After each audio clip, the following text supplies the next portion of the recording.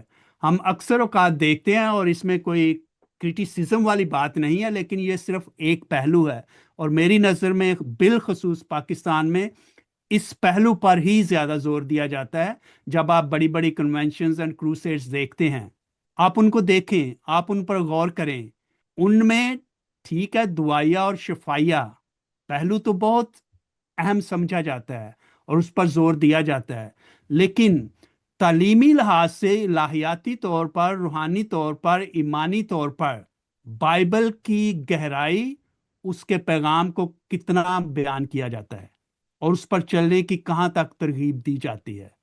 تو میری نظر میں یہ دونوں چیزیں ٹھیک ہے، دعائیا شفائیہ کروسیڈز کی اپنی اہمیت ہے، ان میں جو معجزات لوگ جو تجربہ کرتے ہیں روحانیت کا، وہ ان کی اپنی اہمیت ہے، لیکن اس کے ساتھ ساتھ ایمان میں آگے بڑھنے کے لیے اور ایمان میں قائم رہنے کے لیے کلام مقدس کو سمجھنا، پڑھنا اور ذاتی طور پر اس پر عمل کرنا بھی بہت ضروری ہے۔ پھر یہ ہو گیا ہمارے گھرانے کی بات، پھر اسکول ان کا رول، پھر کلیسیا کا رول، اور میری نظر میں چوتھا اہم پہلو جو ہے وہ معاشرہ، کہ معاشرہ جو ہے اس کا بھی بہت اہم رول ہوتا ہے، کہ ہمارا معاشرہ جو ہے ہمارے مائنڈ سیٹ کا تعین کرتا ہے، اور ہمارا پاکستانی مائنڈ سیٹ آپ دیکھ لیں کہ کچھ چیزوں کے بارے میں ایک مائنڈ سیٹ ہے نا، چاہے آپ کا تعلق کسی بھی کیا کہتے ہیں گروہ سے ہے، کسی بھی مذہب سے ہے، ایک طرح ایک مائنڈ سیٹ ہے کہ کچھ ہم کام کر لیں اس کی کوئی بات نہیں، ہم جو مرضی کہہ لیں، جو مرضی بول لیں، جیسے مرضی کر لیں، ہماری جان چھوٹ جائے گی۔ اب یہاں کا جو مائنڈ سیٹ ہے ڈفرینٹ، کہ آپ کسی اہم عہدے پر ہیں، کسی اہم رتبے پر ہیں، آپ جھوٹ نہیں بول سکے، آپ چھوٹی سی غلطی بھی کر لیں تو آپ کو اس عہدے سے جانا پڑے گا۔ ایک مائنڈ سیٹ کی بات ہے نا، تو معاشرہ جو ہے وہ بھی بہت اہم تعمیری جو عمل ہے یا کام ہے وہ کرتا ہے۔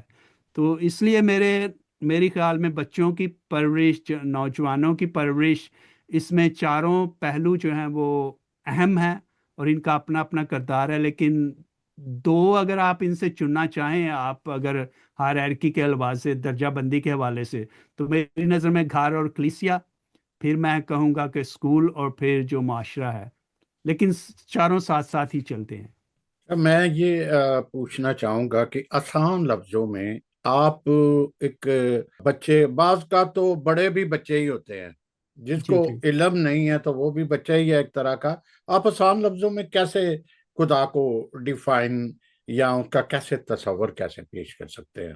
اب خدا کے بارے میں ہم دیکھتے ہیں کہ دنیا میں بہت سے تصورات پائے جاتے ہیں، جن میں اگر آپ تین کا ذکر کریں کہ جن میں آ جاتا ہے مونوتھیسم، خدا کے بارے میں پہلا جو تصور یا ایک تصور جسے ہم کہہ سکتے ہیں کہ خدا کی ذات ایک ہے، وہی دنیا کا خالق اور کیا مالک بات ہے، مونوتھیزم۔ اور اس میں خاص طور پر تین مذاہب آ جاتے ہیں، جن میں یہودی مذہب، اس کے بعد مسیحیت، اور اس کے بعد اسلام۔ پھر جو تیسرا تصور پایا جاتا ہے اسے کہتے ہیں پینتھیزم۔ وہ ایسے لوگ بھی ہیں دنیا میں جو یہ خیال کرتے ہیں، یہ عقیدہ رکھتے ہیں کہ خدا کی ذات ہر چیز جو پیدا کی گئی ہے اس میں موجود ہے، ہر جاندار چیز میں موجود ہے خدا۔ تو اس کا تعلق جو ہے وہ ہے بدھزم سے۔ اگر آپ دیکھیں کئی دفعہ آپ نے دیکھا کہ بدھسٹ منکس جو ہیں وہ کئی دفعہ جو ہم کہتے ہیں کنزرویٹو آرتھوڈاکس ٹائپ کے ہیں، وہ سڑک پہ چل بھی رہے ہیں، وہ کئی جگہ پہ تو وہ سڑک کو صاف کرتے جائیں گے، کہیں کوئی جاندار چیز جو ہے وہ ان کے پاؤں تلے آ کے روندی نہ جائے یا اس کی جان نہ چلی جائے۔ تو ان کا تصور ہے کہ خدا جو ہے ہر ایک چیز میں موجود ہے۔ پھر تیسرا تصور جو خدا کے بارے میں ہے پولیتھیزم، جس کا مطلب ہے کہ ایک سے زیادہ خدا، جنہیں ہم دیوتا کہتے ہیں، تو جن کا تعلق آپ کہہ سکتے ہیں کہ ہندوازم کے لوگ جو ہیں یا کچھ اور بھی ہوں گے، ان میں یعنی کہ ایک سے زیادہ خدا ہیں، کئی خدا ہیں، اور ہر کام کے لیے، ہر مقصد کے لیے ایک نہ ایک خدا موجود ہے۔ تو یہ تو جنرل۔ اس کے بعد ہم کہتے ہیں ایتھیزم کا بھی ہم ذکر کرتے ہیں، وہ لوگ جو خدا کو مانتے ہی نہیں۔ تو خدا کا تصور جو ہے وہ دنیا میں مختلف لوگوں میں مختلف طرح سے پایا جاتا ہے۔ اب ہم مسیحیت میں خدا کی ذات کی جب بات کرتے ہیں تو بڑے سادہ الفاظ میں یہی کہہ سکتے ہیں کہ خدا دنیا کا خالق اور مالک ہے، اور دنیا میں کچھ بھی اس کی مرضی کے بغیر نہیں ہوتا، اور اس نے ہمیں اپنی شبیہ پر پیدا کیا ہے زمین پر، اور ہمارا زندگی میں آنے کا ایک مقصد حیات ہے، اور ہمیں واپس لوٹ کر اسی ذات کے پاس جانا ہے جس نے ہمیں بنایا ہے۔ لیکن اس کا دار و مدار پھر آ جاتا ہے ایک اور تھیولوجیکل پہلو، الہیاتی پہلو، کہ ہم کہاں جائیں گے، کیا ہماری آخری منزل جب ہم یہاں سے لوٹیں گے وہ کیا ہوگی، جہنم ہوگا یا جنت ہوگی، بہشت ہوگی؟ تو اس کا دار و مدار پھر آپ کے ایمان پر ہے، آپ کے اعمال پر ہے۔ تو ہم مسیحت کا جو ہے وہ اپنا ایک نقطۂ نظر ہے کہ ہم پھر کیسے اس زندگی کو گزارتے ہیں، اور اس کا تعلق جو ہے وہ پھر نئے عہد نامہ کا جو نظریہ خدا ہے اس پہ آ جاتا ہے۔ تو بالکل۔ میرا خیال ہے ہم اس پہ تھوڑا سا آگے بات کر سکتے ہیں۔ ہم ایسے کہ عہد عتیق اور عہد جدید میں انسان اور خدا کے رشتے اور تعلق کی نوعیت کیا تھی پرانے عہد نامے میں اور نئے عہد نامے میں؟ جی، جی یہ بڑا خوبصورت سوال ہے، اور یہیں پہ آ کے جیسا کہ میں نے کہا کہ خدا کی ذات تو ایک ہی ہے، لیکن انسانوں کا خدا کے بارے میں تصور جو ہے وہ آہستہ آہستہ ڈیولپ ہوتا ہے جی ان کے تجربات یا ان کے علم کے ساتھ ساتھ۔ تو نئے عہد نامہ میں خدا کا تصور جو ہم دیکھتے ہیں کہ ہم نے دیکھا کہ پرانے عہد نامہ میں آپ خدا کو بہت کم روبرو دیکھ سکتے تھے، اور ہمیں مثالیں ملتی ہیں جہاں لوگوں نے کہا اگر میں نے خدا کو دیکھا تو میں مارا گیا کلام مقدس میں۔ لیکن نئے عہد نامہ میں وہ ایک بہت بڑی شفٹ جو ہے، ایک بہت بڑی تبدیلی واقع ہوتی ہے۔ وہی خدا جو پہاڑوں پر، جو میدانوں میں، جو علامات کے ذریعے، مختلف طرح سے معجزات کے ذریعے ظاہر ہوتا تھا، وہ نئے عہد نامہ میں مجسم ہو کر انسان بن کر ہمارے درمیان میں آ جاتا ہے۔ سب سے بڑا یہ ہے، اور جس خدا کو لوگ دیکھنے سے ڈرتے تھے، وہ خدا ہمارے درمیان انسانی شکل و صورت میں بیت لحم کی چرنی میں موجود ہوتا ہے، جسے ہم دیکھ سکتے ہیں، جسے ہم چھو سکتے ہیں، جو ہمیں چھو سکتا ہے اور چھوتا ہے، جس سے ہم بات کر سکتے ہیں، جو لوگوں کے ساتھ ساتھ چلا، جس نے لوگوں کے ساتھ کھایا پیا، جس نے لوگوں کو چھوا، جسے لوگوں نے چھوا، یہ وہ خدا ہے جو نئے عہد نامہ کا خدا ہے۔ تو یہ بڑی شفٹ ہے کہ پرانے عہد نامہ کی نسبت نئے عہد نامہ میں جو خدا ہمیں ملتا ہے۔ اور پھر دوسرا یہ کہ پرانے عہد نامے میں خدا کئی دفعہ حالات و واقعات اور مقامات اور شخصیات تک محدود تھا اپنے ظہور کی صورت میں، لیکن نئے عہد نامہ میں ہمیں ملتا ہے کہ وہ خدا جو ہیکل میں رہتا تھا، اس خدا نے ہمارے جسم کو ہیکل بنا دیا، کہ بالکل۔ وہ اب پتھروں، اینٹوں، گارے، مٹی کی بنی ہوئی ہیکل یا گھروں میں نہیں، بلکہ ہمارے دلوں میں، ہماری زندگیوں میں، ہماری روحوں میں آ کر مقیم ہو گیا۔ تو یہ ہے نئے عہد نامہ کا خدا۔ جی بالکل۔ اچھا، تصور جو نجات کا ایک تصور ہے دونوں میں، ہوں عہد عتیق کو بھی اور عہد جدید میں جو تصور ہے نجات کا، جی جی اس میں ہمیں کچھ ڈفرنس نظر آتا ہے کچھ۔ جی، ہم اگر مختصراً کرنا چاہیں تو ہم یہ کہہ سکتے ہیں کہ پرانے عہد نامے میں جہاں تک ہم نجات کی جب بات کرتے ہیں اور بنی اسرائیل کے وہ کیسے خدا کی نظر میں برگزیدہ ٹھہرتے ہیں، کیسے وہ نجات پاتے ہیں، تو اس کا تعلق بہت دفعہ ہمیں اس بات میں ملتا ہے کہ وہ کہاں تک خدا کے ساتھ جو وعدے کیے گئے تھے یا خدا نے ان کے ساتھ جو عہد باندھے تھے، وہ کہاں تک اس پر قائم رہتے ہیں، کہاں تک ان وعدوں پر وفادار رہتے ہیں۔ اور دوسرا پہلو یہ ہے کہ شریعت کی تابع داری یا فرما برداری، کہ وہ کہاں تک اس شریعت پر چلتے ہیں، اس پر عمل کرتے ہیں۔ تو اگر تو وہ عمل کرتے ہیں پوری طرح سے تو وہ برگزیدہ ٹھہرائے جاتے ہیں۔ پھر اسی شریعت کا اہم حصہ جو تھا وہ قربانیوں کی ادائیگی وغیرہ یا مختلف رسوم و روایات جو تھے۔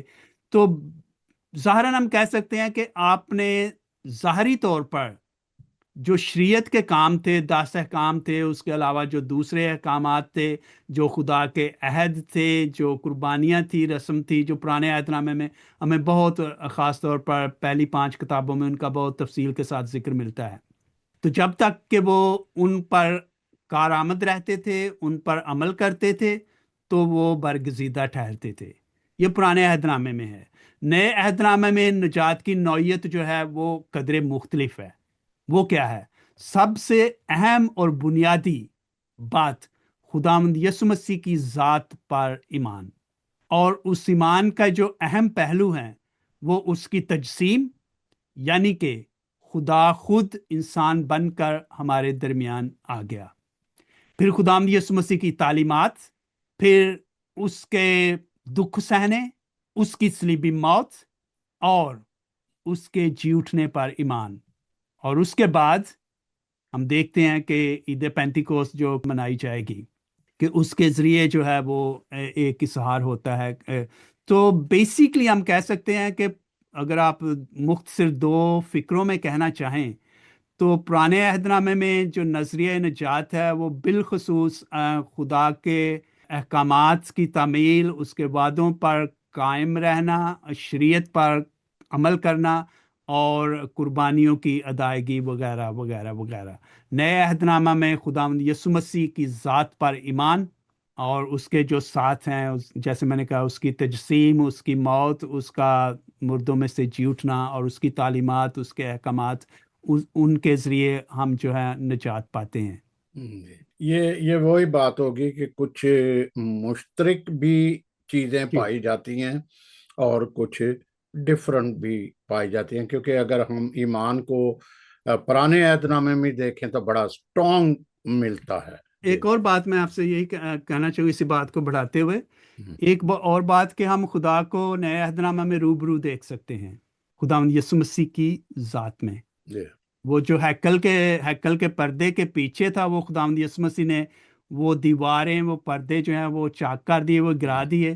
اب ہم خداوند یسوع مسیح کو روبرو دیکھ سکتے ہیں، اور خداوند یسوع مسیح خود اس بات کا دعویٰ کرتے ہیں۔ پہلا باب آپ اس کو بڑے غور سے پڑھیں تو اس میں بہت کچھ ہے۔ یوحنا کی انجیل اس کا پہلا باب پورے کا پورا، لیکن اس کی 18ویں آیت میں لکھا ہے، خدا کو کسی نے نہیں دیکھا۔ یوحنا پہلا باب 18ویں، خدا کے مولود وحید جو باپ کی گود میں ہے اسی نے منکشف کیا۔ خدا کو کسی نے نہیں دیکھا، لیکن خداوند یسوع مسیح نے اس کو منکشف کیا۔ اور کیسے؟ پھر یوحنا اس کا 14واں باب اس کی 8ویں 9ویں آیت میں لکھا ہے، فیلبوس جب کہتا ہے کہ اے خداوند، یسوع سے کہتا ہے کہ باپ کو ہمیں دکھا تو ہمارے لیے کافی ہے۔ تو خداوند یسوع مسیح اس سے کیا کہتے ہیں؟ جس نے مجھے دیکھا اس نے باپ کو کو دیکھا۔ دیکھا۔ جی آگے تھوڑا سا بڑھتے ہیں، بالکل ہم اختتام میں ہی ہیں کہ کیسے دیکھیں ہمارے پاس بچے ہیں، نوجوان ہیں، بڑے ہیں، جیسے والدین ہو گیا، پھر ان کی ایک یوتھ آ گئی، پھر وہ ان سب کو جو ہے اس جو بطالت کا دور چل رہا ہے، مشکل دور چل رہا ہے، دباؤ، بڑا سخت دباؤ کر رہا ہے، تو ہم جو بڑے ہیں یا پیرنٹس ہیں، ان کی کیسی ڈیوٹی بنتی ہے؟ یا صرف پیرنٹس کیا، چرچز کی بھی کس طریقے سے یہ ہوتی ہے کہ وہ خدا کی پہچان جو ہے، تصور خدا جو ہے ان میں کریٹ کریں، ان میں ٹرانسفر کریں، یا ان کو بتائیں کہ خدا کیا چاہتا ہے، کیا مرضی ہے؟ جی ہم اس پہ پہلے بھی تھوڑا سا یعنی کہ بات کر چکے ہیں، جی جی لیکن پھر ہم یہی کہہ سکتے ہیں کہ جو خدا کے قریب آنے اور خاص طور پر ایمانی سفر کا آغاز جو ہے، جسے ہم کہتے ہیں ہمارے ایمانی اور روحانی سفر کا آغاز ہمارے گھر سے ہی ہوتا ہے۔ جن گھروں میں اچھا ماحول ہے، روحانی اور ایمانی ماحول ہے، وہاں آپ دیکھیں گے کہ بچے جو ہیں وہ بذات خود کچھ نہ کچھ سیکھتے ہیں۔ ایک تو براہ راست سیکھا جسے ہم ڈائریکٹ کہہ سکتے ہیں، اور ایک انڈائریکٹ ٹیچنگ ہے، یہ سیکھنا ہوتا ہے۔ ایک آپ کہتے ہیں کہ آپ یہ کام کرو، وہ ڈائریکٹ ٹیچنگ ہوگی نا، آپ یہ کرو، آپ خدا کا کلام پڑھو، آپ چرچ میں جاؤ، آپ اچھی باتیں کرو، آپ جھوٹ نہیں بولو، آپ دعا کرو، روزہ رکھو، اچھے کام کرو، یہ سارے جو ہے ڈائریکٹ ٹیچنگ ہے۔ انڈائریکٹ ٹیچنگ جو ہے وہ جو جس کی ذمہ داری جو ہے والدین پر عائد ہوتی ہے کہ آپ خود وہ سارا کچھ کرو، تو انڈائریکٹلی بچے سیکھیں گے، کیونکہ وہ آپ سے سیکھیں گے کہ آپ یہ سب کچھ کر رہے ہیں، تو پھر وہ آٹومیٹیکلی وہ ان کی ذات کا بھی حصہ بنے گا۔ آپ یہاں پہ بھی دیکھ لیں کہ کچھ آپ کی نظر سے ایسے لوگ گزرے ہوں گے، خاص طور پر میں یہاں کی بات کر رہا ہوں، انگلینڈ کی، کہ آپ کچھ بچوں سے ملے ہوں گے، یا گلیوں بازاروں میں آپ دیکھتے ہوں گے، بس پہ، مارکیٹ پلیس میں دیکھتے ہوں گے کہ کچھ لوگ اور بلکہ کچھ بچے ایسے ہیں جو جب بات کرتے ہیں ان کا لہجہ، ان کا انداز اور ان کی وکیبلری، جو الفاظ وہ استعمال کرتے ہیں، کہ جو ہم کہہ سکتے ہیں کہ جو کبھی کبھی قابل برداشت نہیں ہوتے، لیکن وہ ہر بات میں وہ ایسے لفظ استعمال کریں گے۔ ٹھیک ہے، وہ انہوں نے کہاں سے سیکھا ہے یہ سارا کچھ؟ ابھی اگر وہ 10 12 15 سال کے ہیں تو یقیناً ان کے گھروں میں ایسے الفاظ بولے جاتے ہیں، اس طرح کا لہجہ جو ہے استعمال کیا جاتا ہے بات چیت میں، گفتگو میں، تو وہیں سے سیکھتے ہیں۔ اور کچھ بچے آپ کو اسی ایج کے ایسے ملیں گے جو بہت ہی پولائٹ، دھیمے لہجے میں بات کریں گے، شائستگی کے ساتھ بات کریں گے، بڑے سلام اور ادب کے ساتھ بات کریں گے۔ تو یہ سارا کچھ کہاں سے شروع ہوتا ہے؟ ہم یہاں کے ماحول میں اکثر اسکولوں پہ ذمہ داری ڈال دی جاتی ہے، جی اسکول کی ذمہ داری ہے، یہ کریں وہ کریں۔ دراصل وہ جو مسائل گھروں میں پیدا ہوتے ہیں وہ اسکول کو وہ پھر ڈیل کرنا پڑتے ہیں۔ تو ہمارے گھروں میں ایسا ماحول پیدا کرنا یہ ماں باپ کی ذمہ داری ہے۔ اگر ایکسٹینڈڈ فیملیز ہیں تو جو ساتھ میں رشتہ دار رہتے ہیں ان کی ذمہ داری ہے کہ گھر میں ہی ایسا ایمانی اور روحانی ماحول پیدا کیا جائے جو ڈائریکٹلی بھی اور انڈائریکٹلی بھی قابل عمل ہو، قابل تقلید ہو، بچے سیکھیں۔ پھر جیسا میں نے کہا کہ پھر کلیسیا کا رول آ جاتا ہے کہ ہم کلیسیا میں کیا کرتے ہیں، ہمارا پیغام کیا ہے، ہمارا زور کس بات پہ ہے، کیا ان کی ذہنی، روحانی، ایمانی مضبوطی پر ہے، یا کہ صرف لوگوں کو اکٹھا کر کے اور بس کروسیڈ کر لینا اس پہ ہے؟ تو اس سے چلو آپ کی روحانی ضرورت تو شاید پوری ہو جاتی ہے، لیکن جو روحانی پختگی ہے وہ نہیں ملتی لوگوں کو، ایمانی پختگی جو ہے۔ جی جی تو ایک بات میں کہنا چاہتا تھا، جب ہم بات کرتے ہیں پرانے عہد نامہ اور نئے عہد نامہ میں خدا کے بارے میں اور لوگوں کا خدا کے بارے میں جو تصور ہے، تو ہم یہ دیکھتے ہیں کہ اس تصور کی جھلک ہمیں عبادات میں نظر آتی ہے، کہ لوگ جب پرانے عہد نامے میں جب لوگ خدا کے پاس جاتے ہیں، جب عبادت کے لیے جاتے ہیں، تو ان کے دل میں ایک تو خوف خدا کا ہم نے ذکر کیا شروع میں، ایک تو خوف خدا ہے، لیکن عزت اور تکریم کا ایسا جذبہ ہے کہ وہ خدا کی حضوری میں اپنے آپ کو بالکل عاجز سمجھتے ہیں، اپنے گنہگار ہونے کا احساس ان میں ہوتا ہے۔ اشعیا نبی کہتا ہے نا کہ میں تو گنہگار ہونٹوں والا آدمی ہوں، میں تو مارا گیا کہ میں نے خدا کے جلال کو، قدرت کو دیکھا ہے۔ مقدس پطرس کیا کہتے ہیں؟ وہ جب مچھلیوں کو پکڑنے کا معجزہ ہے، جب وہ ان کو احساس ہوتا ہے کہ یہ تو خدا میرے سامنے کھڑا ہے، تو خداوند یسوع مسیح سے کہتے ہیں کہ تو میرے پاس سے چلا جا کیونکہ میں گنہگار آدمی ہوں۔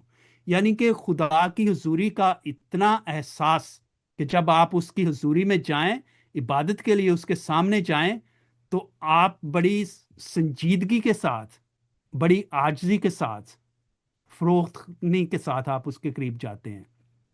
لیکن جہاں نئے عہد نامہ کی خوبصورت بات ہمیں خداوند یسوع مسیح کی ذات میں نظر آتی ہے کہ اس نے جو دوری کے جو دیواریں تھی، جو پردے تھے، وہ گرا دیے اور ہمیں خدا کے اتنا قریب کر دیا، خدا باپ کے، کہ ہمیں خدا کو باپ کہنے کا فضل بخشا کہ ہم خدا کو باپ کہہ کر پکار سکتے ہیں کہ اے ہمارے باپ، جب ہم دعا کرتے ہیں۔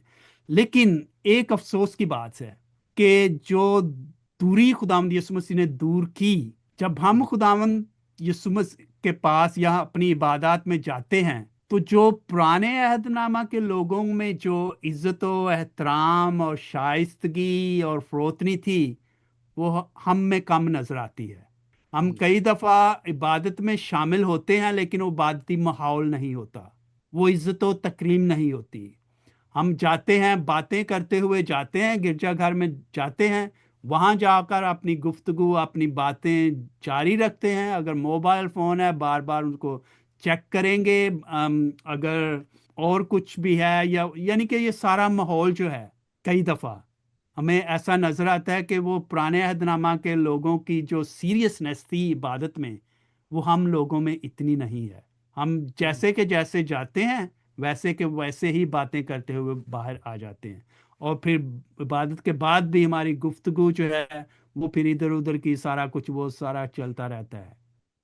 بالکل ایسے ہی ہے۔ یہ میرا خیال ہے کہ تصور خدا کے پہلو سے پرانے عہد نامے کے لوگوں سے جو ہمیں سیکھنا چاہیے، ایک بات یہ ہے کہ وہ خدا کی حضوری میں کیسے جاتے تھے اور ہم کیسے جاتے ہیں۔ بالکل بالکل ایسا ہی ہے۔ میں یہی کہنا چاہوں گا کہ تصور خدا کی جب ہم نے بات کی اس سارے پروگرام میں، تو یہی ہے کہ خدا کی ذات کو جاننا، اس کے احکامات کو جاننا، اس کی تعلیمات کو جاننا، اور نہ صرف جاننا بلکہ ان پر عمل کرنا بھی ضروری ہے۔ تو جتنا ہم خدا کے قریب جائیں گے اتنا ہی خدا ہمارے قریب آتا ہے۔ جی تو بالکل ایسے یہ ہی نہیں ہے کہ خدا ہم سے دور ہے، ہم خدا سے دور ہو جاتے ہیں۔